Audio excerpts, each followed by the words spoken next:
In the early morning hours of July 10, 2015, the prime example of Lima's superpower was awakened for her first mainline appearance of the year. A round-trip test run from New Haven, Indiana to Leipsic, Ohio, where the locomotive was wide for its return to the Fort Wayne Railroad Historical Society's shop complex. My name is Zach Hall, engineer, fireman, crew chief, whatever else needs done in a way. Served as the project manager for the Sioux Line 1003 1472 day restoration a few years ago. Various little jobs at Steamtown. Currently working on the Everett Railroad Company number 11 in Cumberland, Maryland. Learned how to operate 765. It really didn't take all that long, but I had previous experience running locomotives of similar sizes, some mainline experience and other stuff on tourist railroads. It's got a lot of power. It's something you kind of got to respect at the same time and restrain when it needs it. There's a lot to learn. It's kind of knowing the mechanical side and what the effects of what you do, what it's actually changing with the cutoff and the throttle and everything else, and learning how to handle a passenger train smoothly so you're not knocking the people around or spilling drinks.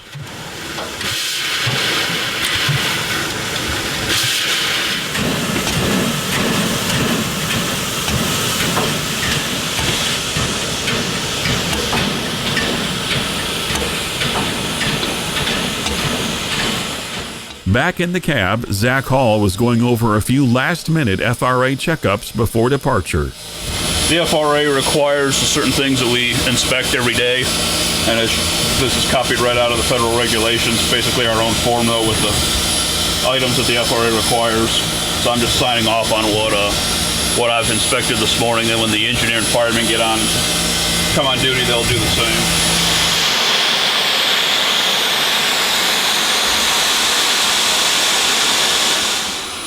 In the meantime, Steve Winokur, Joe Napke, and Chuck Young were prepping the tender for the journey by applying a chemical solution to the reservoir. This solution inhibits corrosion that is sometimes caused by the highly acidic water, thus preventing rust formation. Just dump it all in. I don't know how much is there.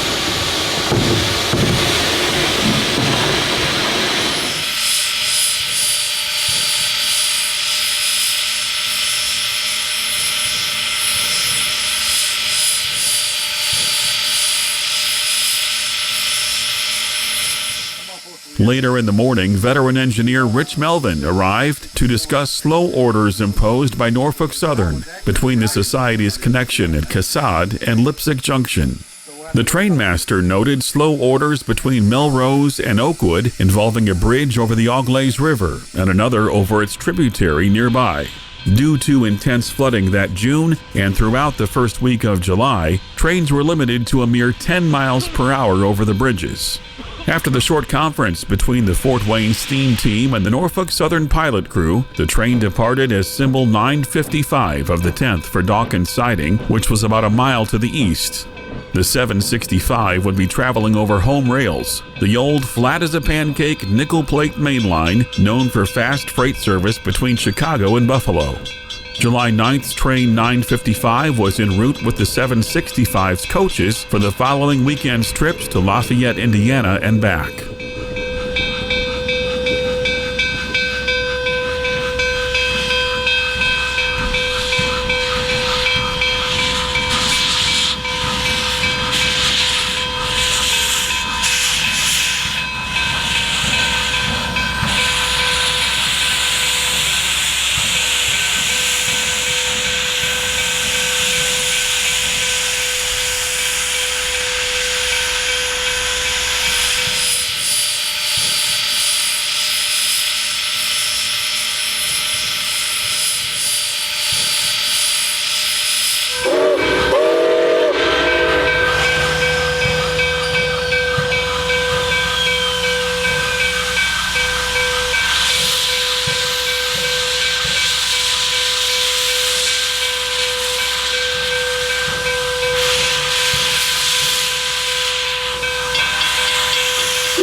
At the siding, 765 would pick up 2 boxcars to add a little weight to the consist. Capable of approximately 4,300 horsepower, it was like lifting a finger for the Lima-built Berk. Nonetheless, to a railfan's delight, this decision gave the test train the appearance of a revenue-earning freight. Adding to the overall freight appearance was the ancient Columbus and Greenville-lettered IPD boxcar.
Understands unable to display favorable signal to East Dawkins. 955 has permission by the stop indication at East Dawkins, west direction, at restricted speed, looking out ahead. Over. You got it, Brad. All right, 955 lined into the siding. Shove them back west, 10 cars to a stop. You said you had 17 cars over?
Drop 3 steps for the conductor. 955, drop 3 steps, CO. 955, bring him back a long 1 car to the front. Back 1 time.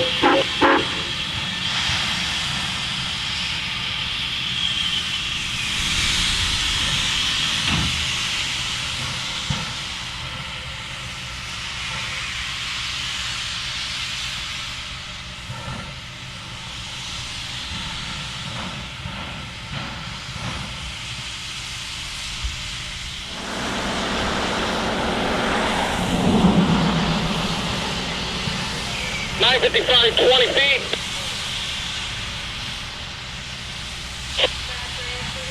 .955, that will do. That'll do. 955, stretch. 955, that will do. 955, 3 steps to the conductor.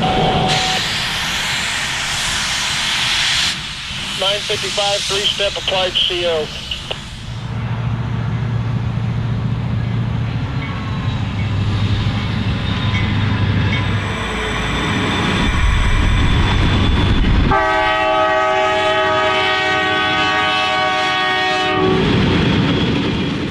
After tying on to the boxcars, the 765 had to wait for 2 westbound freight trains. The first was empty rail train 981 with 2 classic EMD locomotives for power.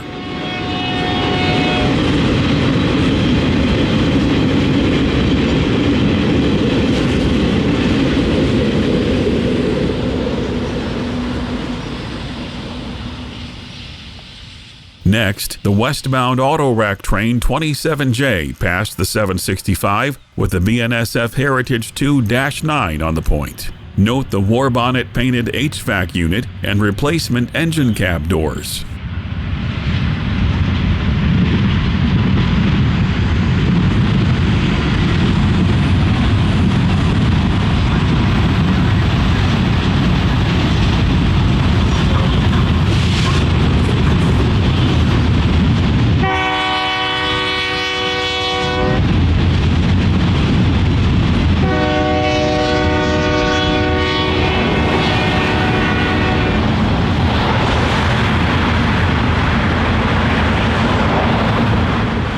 Over the radio, the dispatcher told the crew of the 955, "You are a freight train, but you're not very hot," meaning the train had a very low priority and would have to wait for other freight trains along the way to Leipsic.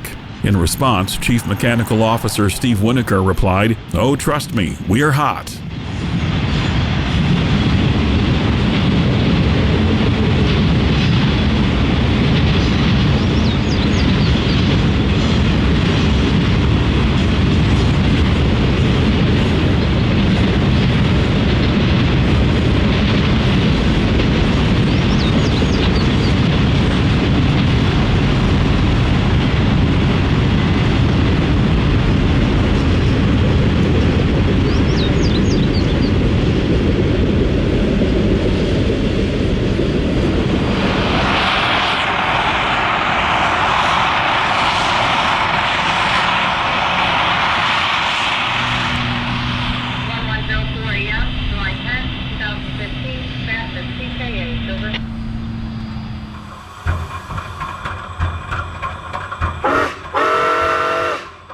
After the 27J had cleared, the test train was permitted to run to the east end of Payne Siding, where it again had to wait for another passing freight.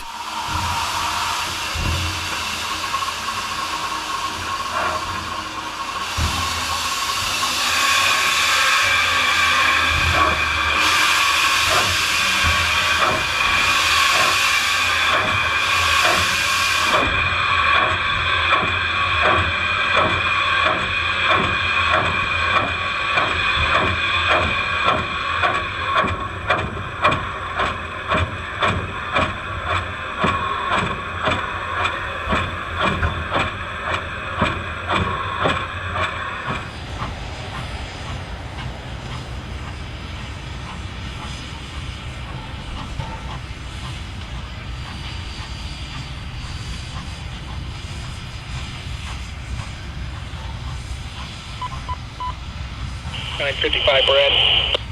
955, Anton. Copying. Copy on 76.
Before entering the siding at Payne, the train barreled through Edgerton, Indiana, crossing over the state line into Ohio.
At Payne, a small crowd was waiting for the 765 to make an appearance as the 18N cleared the switch from the siding to the main.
A few minutes later, the 765 was given the right-of-way through town.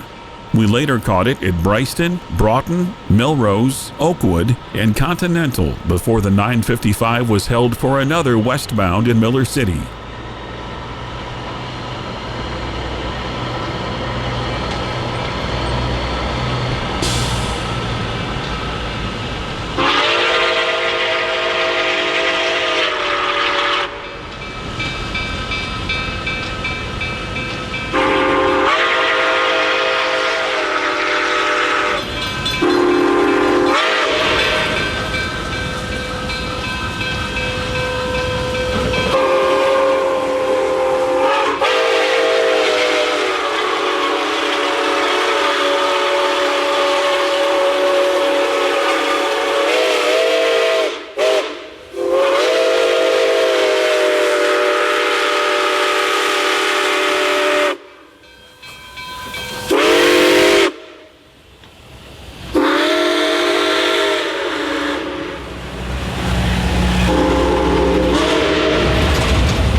2015, these Union Switch and Signal R2 tricolor signals, mounted to the unique NKP-style bracket mast at Miller City, were among the last still in service.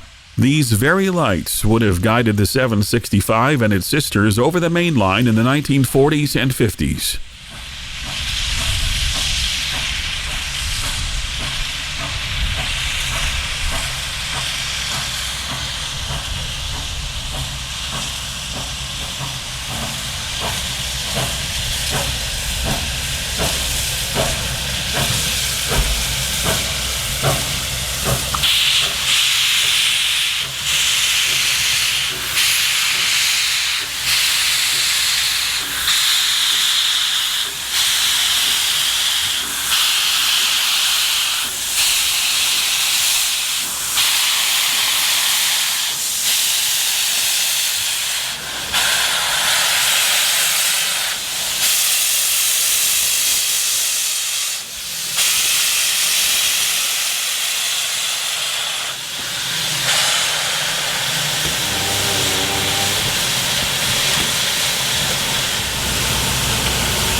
Empty grain train 57Z was the holdup at Miller City. While waiting for it to pass, the one and only Steve Winokur took the opportunity to inspect the locomotive's running gear with a heat gun.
A few minutes after the empty grainer had cleared the siding, the 765 was permitted to continue east to the Y at Leipsic Junction.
With the implementation of positive train control right around the corner, Norfolk Southern was in the process of upgrading many of its lines with modern SafeTran Darth Vader-style signals.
At West Leipsic, the former Nickel Plate, now NS Fostoria District, crosses the Indiana and Ohio Railway before entering downtown.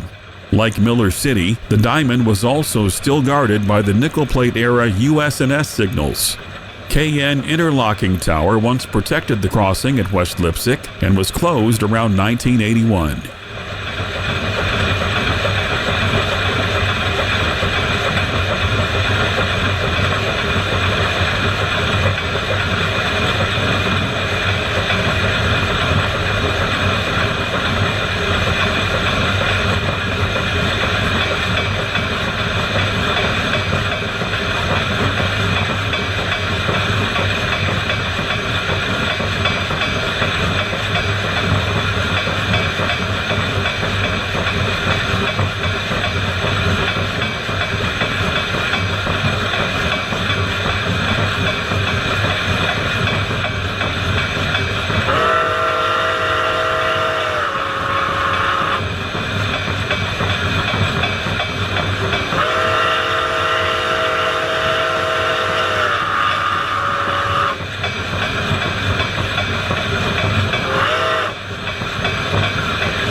Leipsic Junction is where the CSX Toledo subdivision crosses the Fostoria district, with the exterior of XN Tower still in place at the time this was recorded.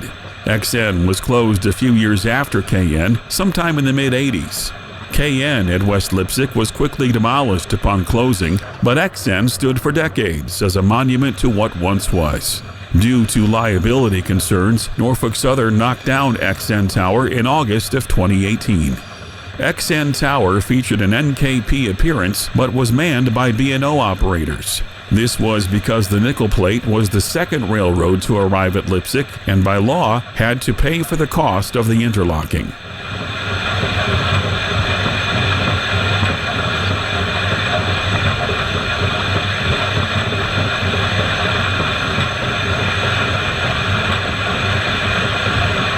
After clearing Leipsic Junction, the 765 and its short train were wide on an industrial spur east of the junction. Nickel Plate Road 765 is an S2 Class 284 Berkshire steam locomotive built in September 1944 by the Lima Locomotive Works. With 69-inch drivers, a tractive effort of 64,135 pounds, and a top speed of 80 miles per hour, the 765 was initially assigned to Bellevue, Ohio, and was charged with hauling fast freight trains. After World War II, the locomotive worked primarily out of Fort Wayne, Indiana, where it handled trains west to Chicago. Its final revenue run came on June 14, 1958, when number 765 was fired up to supply steam heat to a stranded passenger train. That December, it became the last Nickel Plate Road Berkshire under steam. Despite efforts to keep the Berks in good condition, dwindling traffic and the arrival of new diesel locomotives led to their eventual storage and scrapping by 1964. The 765, however, was meticulously cared for because of its positive reputation as a good engine, with local crews keeping it indoors until 1961.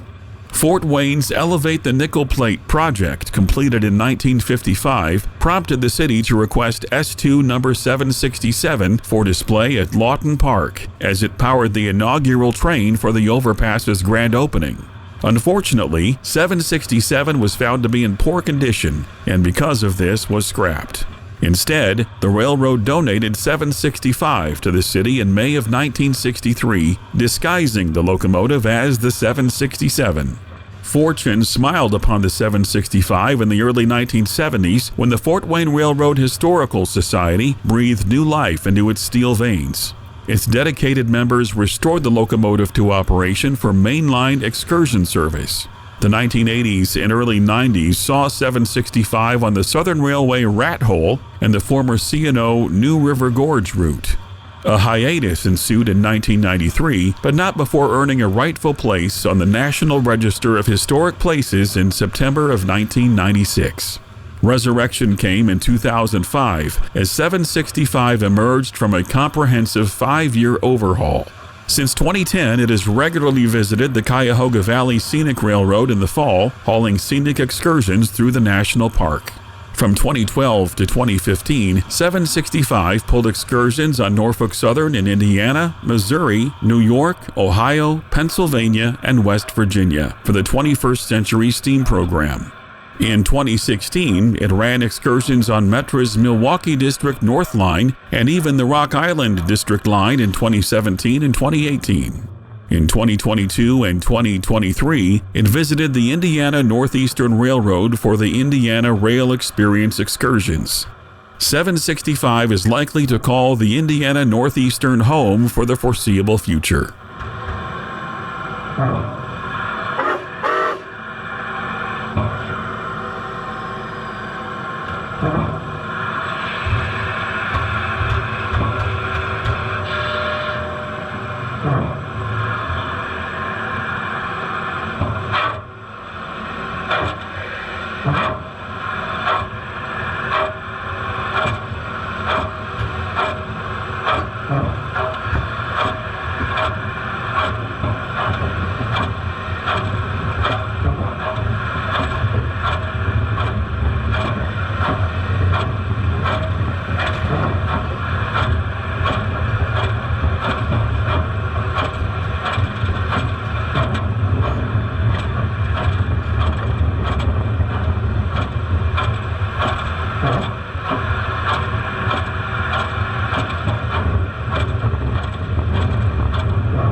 After being wide and making her way west, the 765 waited at Continental for 2 eastbounds.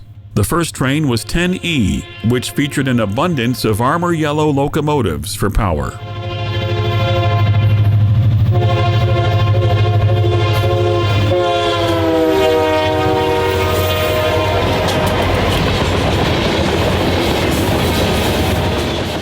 The fourth and final unit was an SD90 43 Mac, which was acquired by Norfolk Southern in the fall of 2014 after Union Pacific traded the unit back to the locomotive builder.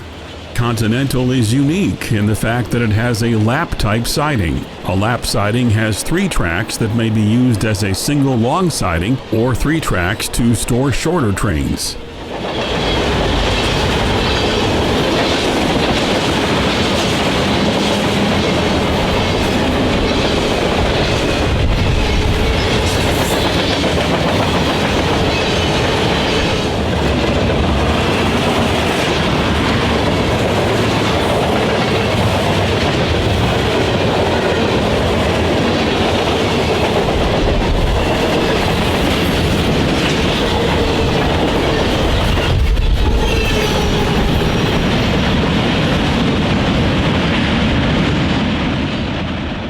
With the new signals in the process of being installed, the former old nickel plate signals had only a few months left before being replaced. By the fall of 2015, the new system was in place, guiding trains through town. The second eastbound train was yet another manifest. Train 146 rolled through with an ex-UP SD90 43 Mac in the lead, a pleasant surprise.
After the 146 cleared the control point, the crew of 765 was permitted to continue westbound to Casad. Unfortunately, it was to hold again at Payne for 2 more eastbound freights.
the 765 entered the siding at Payne, empty grain train 51Q was also instructed to enter the siding, as the two other higher priority freights would pass it going east.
At Edgerton, we waited for the 765 as the employees of the local elevator were loading a set of hoppers with grain.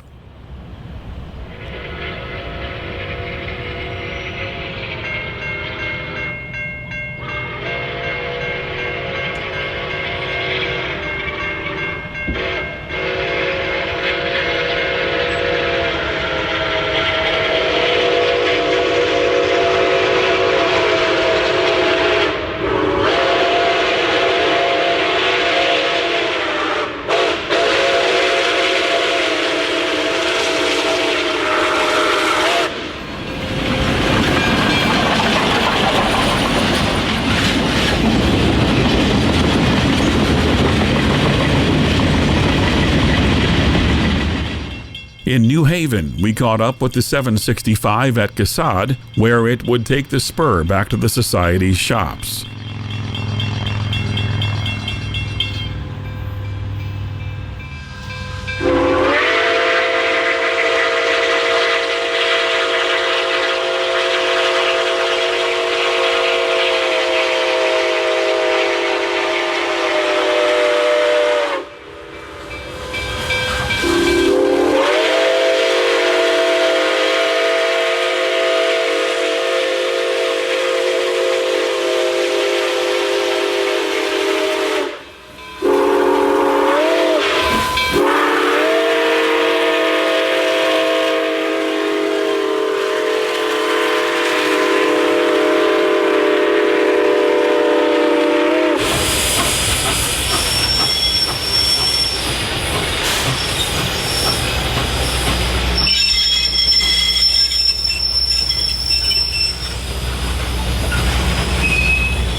With a successful test run under her belt, the 765 was ready for the following weekend excursion trips between Fort Wayne and Lafayette, Indiana.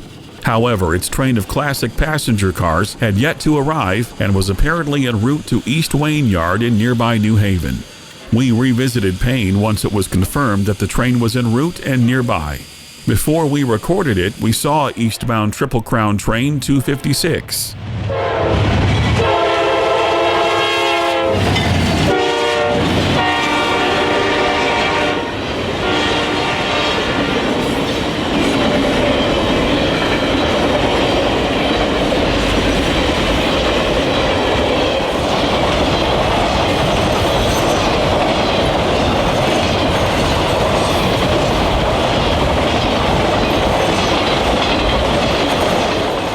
About 30 minutes later, we documented 955 of the 9th as it flew through town at track speed with two SD40-2s for power.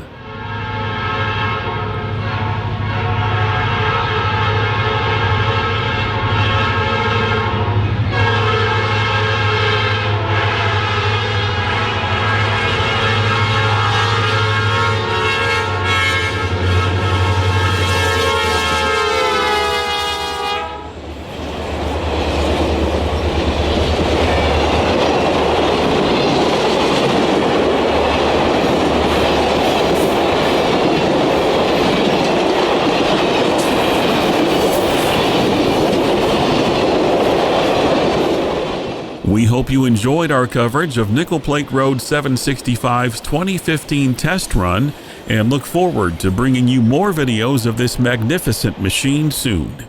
Thank you for watching Delay in Block Productions. Until next time, happy railroading!